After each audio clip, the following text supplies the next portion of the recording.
नमस्कार दोस्तों, मैं मुकेश चौधरी स्वागत करता हूं आपका अपने इस YouTube चैनल पे। साथियों, ये वीडियो उन बच्चों के लिए है जो इंडियन एयरफोर्स की तैयारी कर रहे हैं और जिनका रिटन टेस्ट क्लियर हो चुका है और जो फेज़ सेकंड के लिए जा रहे हैं।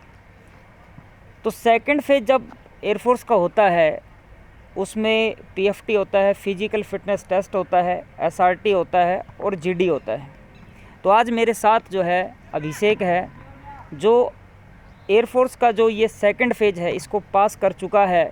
और आज हम अभिषेक से जानेंगे कि किस तरीके से इस पूरे जो सेकंड फेज़ का जो प्रोसेस है ये कैसा रहता है और इसमें किस तरीके से एक बच्चे को एक प्रिपरेशन करके तैयार होकर के जाना चाहिए और किन किन बातों का ध्यान रखना चाहिए, जैसे डॉक्यूमेंट्स हो गए या PFT में क्या कुछ होता है, SRT में क्या होता है, GD में क्या होता है। तो बहुत सारी बातें हैं जो एक यंग एस्पिरेंट जब वहाँ जाता है तो उसको जाने से पहले उसके मन में ऐसी बहुत सारी बातें आती हैं कि यार मैं कैसे कैसे क्या करूँगा। तो यदि आप इस सेकंड फेज़ के लिए तैयारी कर रहे हैं तो ये वीडियो बिल्कुल आपके लिए, इसको लास्ट तक देखें। तो अभिषेक, सबसे पहले तो आपको बहुत बहुत बधाई कि आपने फेज़ सेकंड को क्लियर किया है। अब मैं ये जानना चाहूँगा अभिषेक, ये हमारे दर्शक हैं ये भी जानना चाहेंगे कि वहाँ जब आप घर से गए थे तो जब वहाँ पहुँचे आप तो सबसे पहले क्या स्टार्ट हुआ और वो प्रोसेस धीरे धीरे आगे कैसे बढ़ी, और मतलब शुरू से लेकर के लास्ट तक आप सारा प्रोसेस हमें थोड़ा समझाएं। सर, सबसे पहले सुबह 5 बजे हमारी एंट्री हुई थी। उस टाइम जब हमें चेस्ट नंबर दिए गए थे सर्वप्रथम, इसके बाद हमें 4 से 5 फॉर्म भरने के लिए दिए गए थे। हमने सभी फॉर्मों को भरा। इसके बाद ये हमारा पूरी प्रोसेस कंप्लीट हुई।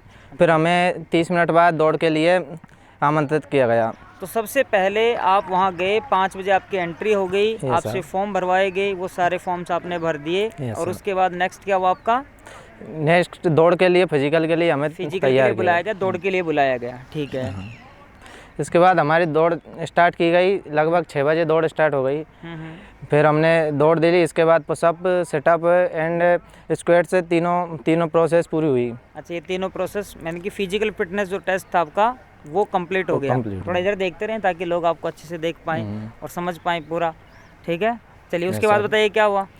इसके बाद हम वापस 5SC आए। दौड़ देने के बाद उस ग्राउंड से वापस लौट कर आ गए। ग्राउंड से वापस आ गए PFT के बाद। अच्छा, फिर क्या हुआ? फिर हमारे लिए 4 से 5 फॉर्म फिर दोबारा भरने के लिए दिए गए थे SRT के लिए। फॉर्म्स फिर भरवाए गए हैं, 4 से 5 फॉर्म फिर भरवाए गए हैं SRT के लिए, ठीक है। इसके बाद SRT टेस्ट लिया गया था जिसमें 30 क्वेश्चन आते हैं और 45 क्वेश्चन आते हैं एवं 30 मिनट दी जाती है। 45 क्वेश्चंस हैं, 30 मिनट्स हैं SRT के लिए, ठीक है।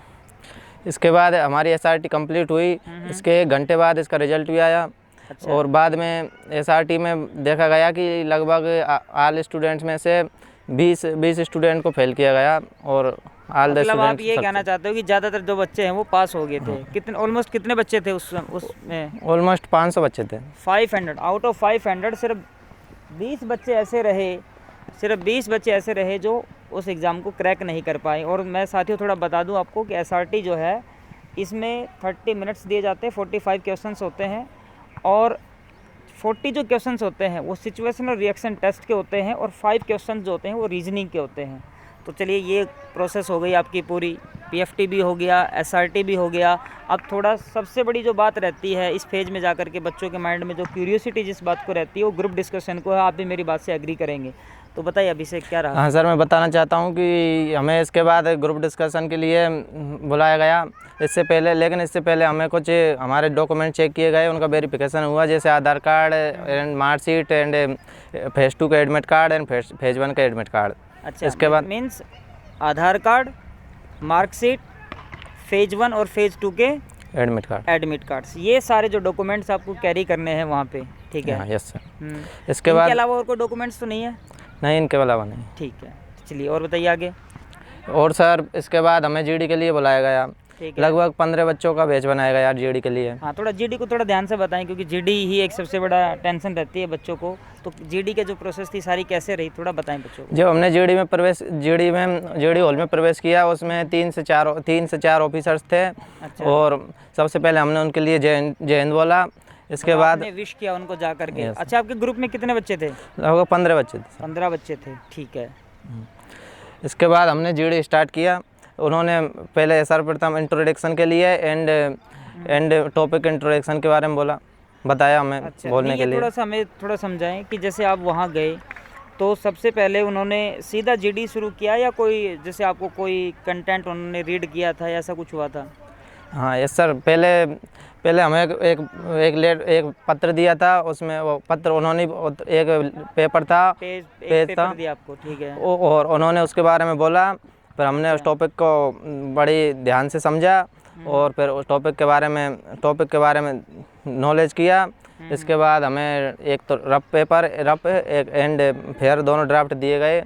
अच्छा, आपको 2 पेपर दिए गए। Yes sir. जब आप वहाँ गए, जितना मैं आपकी बात को समझ पा रहा हूँ, जब आप गए वहाँ बैठे तो आपको 2 पेपर उन्होंने दिए, यस सर। ठीक है, जिस पे एक पे तो आपको अपने रफ नोट्स बनाने थे और दूसरे में फिर आप उनको फेयर लिखना था, ऐसा ही कुछ हुआ था? Yes sir. और उन्होंने आपको कोई कंटेंट रीड करके सुनाया।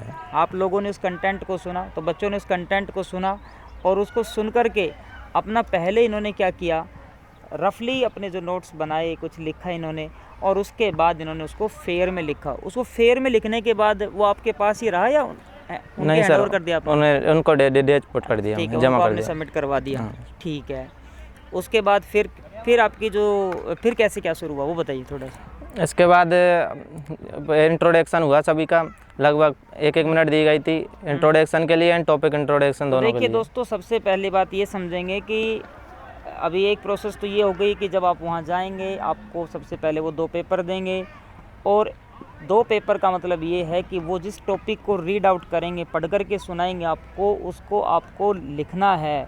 इट मीन जब वो बोलते रहें तो आप कुछ वर्ड्स, कुछ फ्रेजेज लिखते रहें साथ के साथ, और जो दूसरा पेपर आपको दिया गया है उसमें अपना फेयरली उसको लिखेंगे और फिर वो उनको सबमिट कराना है। उसके बाद आपका जो जीडी है वो शुरू होता है और जीडी जब आप वो शुरू होता है तो आपको 1 मिनट का ऑलमोस्ट आप टाइम मान करके चलें, जिसमें सबसे पहले आपको अपना इंट्रोडक्शन देना होता है और उसके साथ साथ आपको टॉपिक को नरेट करना होता है। तो ये जो है इंट्रोडक्शन, फिर आप क्यू एयरफोर्स ज्वाइन करना चाहते हैं और साथ में आपका जो नरेशन ऑफ द टॉपिक है। एम आई राइट?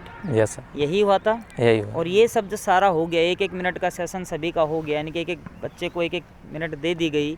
तो उसके बाद फिर आपको कितने मिनट्स दिए गए जीडी को शुरू करने से पहले? जीडी को शुरू करने से पहले सर लगभग 2 मिनट्स दिए। 2 मिनट आपको बीच में दे दिए टॉपिक को ब्रश अप करने के लिए। Yes sir. उसके बाद आपका जीडी शुरू हुआ। तो ये जीडी जो है ये कितनी देर तक चला आपका? जीडी लगभग 15 मिनट चला था सर। लगभग 15 मिनट चला। तो मैं ये मान करके चल सकते हैं हम लोग कि 10 से 15 मिनट आपको जीडी के टाइम दिया जाएगा, ऐसा मान सकते हैं? Yes sir. ठीक है, तो आपका जो ग्रुप था उसमें कितने बच्चे जो थे वो सिलेक्ट हुए? मेरे ग्रुप में सर 15 में से 8 बच्चे चले। 8 बच्चे सिलेक्ट हुए। तो ऑलमोस्ट ये मानेंगे कि 50% से ज़्यादा बच्चे अभिषेक के बैच में सिलेक्ट हुए। सब में ऐसा होता है, ये इसकी बात की हम गारंटी नहीं दे सकते, लेकिन अभिषेक के बैच में ऐसा हुआ। तो अभिषेक, मेरे को एक चीज़ ये और बताएं आप कि जब आप जीडी करते हैं, वहाँ पे बच्चे जाते हैं वहाँ पे, तो जीडी करते समय किन किन बातों का बच्चों को ध्यान रखना चाहिए और किस तरीके से वो एक स्मूथ तरीके से आराम से इजीली एक जीडी को पास कर सकते हैं, ये थोड़ा आप बताओ। सर सबसे पहले तो ये है कि जीडी के लिए हमें सबसे पहले कॉन्फिडेंट होना पड़ता है एंड खुद पर आत्मविश्वास जगाना पड़ता है। यदि हम कॉन्फिडेंट होंगे तो हमारा पर्सनैलिटी, हमारी eye contact and all the activity will be correct. Okay, तो जब हम कॉन्फिडेंट, देखो अभिषेक ने एक अच्छी बात बताई है कि first of all we have to be confident, because when we are confident then we have got the smiling face and the good eye contact. ये सारी की सारी जो चीज़ें हैं ये ऑटोमेटिक हमारे साथ आ जाती हैं, हमारा साथ देती हैं और हमें जीडी को पास करवा देती हैं। तो जीडी एक बहुत बड़ा गेम नहीं है, एक बहुत बड़ा, इसे हुआ मानते हैं कुछ लोग कि पता नहीं क्या है, कैसे होगा कैसे नहीं होगा। तो बहुत ही आराम के साथ स्मूथली आप जीडी को क्रैक कर सकते हैं, बशर्ते कि आप थोड़ा कॉन्फिडेंट रहें। जो टॉपिक को वो रीड करते हैं आपके सामने, उस कंटेंट को उसको थोड़ा ध्यान से सुने, अपने जो आइडियाज़ हैं उनको अच्छे से क्रिएट करें और आप इजी वे में बोलते चले जाएंगे।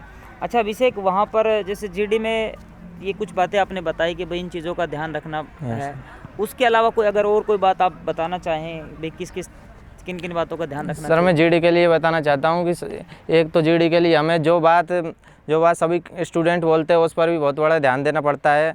यदि हम उनकी, एक मिनट मैं आपको रोकना चाहूँगा, listening is the first part of the speaking. If you are a good listener you can be a good speaker. तो बिना अच्छा श्रोता बने हुए आप अच्छा वक्ता नहीं बन सकते। लिसनिंग एक बहुत बड़ा वाइटल रोल प्ले करता है स्पीकिंग में। तो सबसे पहले ध्यान से सुने। कभी कभार ऐसा होता है कि regarding any topic you do not have ideas, but by listening others easily you can create your ideas on the spot and you can counter the people. तो ये बहुत ईजी हो जाता है फिर आपके लिए। तो सुने ध्यान से, कानों को खुला रखना है। ऐसा नहीं है कि कोई बंदा बोल रहा है और आप अपना ध्यान आपका और ही कहीं है, ऐसा नहीं होना चाहिए। am I right? Yes sir. तो इस तरीके से ये चीज़ें होनी चाहिए। तो अभिषेक चलिए, काफ़ी बातें आपने अच्छी अच्छी हमें बताई हैं कि किस किस तरीके से बच्चों को जीडी की तैयारी करनी चाहिए और किस तरीके से पीएफटी होता है, किस तरीके से एसआरटी होता है, किस तरीके से जीडी होता है। ये सारी बातें अभिषेक ने हमें बताई और आई थिंक ये वीडियो आपके लिए बहुत ही फ़ायदेमंद रहेगा उन बच्चों के लिए जो बच्चे सेकंड फेज़ की तैयारी कर रहे हैं। तो अभिषेक, आपने हमारे साथ मिलकर के ये जीडी की प्रिपरेशन की, तो कैसा रहा ये सफ़र? हमारे साथ कैसा रहा कि आप शुरुआत में आए थे जब कैसे थे और बाद में आपने जीडी को भी पास कर दिया, तो अब कहना ही क्या है? तो ये क्या, कितना क्रेडिट हमें भी देना चाहेंगे आप? ऑल द फ्रेंड्स, मैं बताना चाहता हूँ कि इसमें जीडी को क्रैक करने में मेरी सबसे अहम भूमिका रही तो वो है मेरे सर मुकेश जी सर की हुई। क्योंकि जब मैं जीडी की तैयारी पिछली बार मैंने की थी तो इंग्लिश में मेरा इंट्रोडक्शन भी सही तरीके से नहीं दे पाता था, लेकिन इन सर का आशीर्वाद और इन्होंने हमें विभिन्न प्रकार से मोटिवेट किया, यही हमारी सफलता का रहस्य है। तो चलो अभिषेक, बहुत बहुत बढ़िया आपने काम किया है, जीडी को पास किया है और नहीं अभी रोकना नहीं है। तो बहुत अच्छा काम आपने किया है और हमारी शुभकामनाएं आपके साथ हैं कि ऊपर वाले के आशीर्वाद से आपका सिलेक्शन श्योर हो और हम भी प्राउड फील करें, आपकी फैमिली भी प्राउड फील करे और जितने भी लोग आपसे जुड़े हुए हैं और अल्टीमेटली नेशन आप पे प्राउड फील करे। तो साथियों, ये देखिए, ये थे अभिषेक और अभिषेक ने हमें बहुत अच्छी अच्छी बातें बताई हैं कि किस किस तरीके से वहाँ होता है सारा प्रोसेस और किस तरीके से आप जीडी की प्रिपरेशन करते हैं। एक बात मैं आपको लास्ट में कहना चाहूँगा कि यदि आप भी इंडियन एयरफोर्स में सिलेक्शन चाहते हैं और कहीं ना कहीं जीडी आपकी एक बाधा बनी हुई है कि आपको लग रहा है कि पता नहीं हो पाएगी नहीं हो पाएगी, तो आप सीकर आएँ, जुड़े हमसे, ज्वाइन करें हमको और अपने सिलेक्शन को सुनिश्चित करें। तो thank you very much, thank you.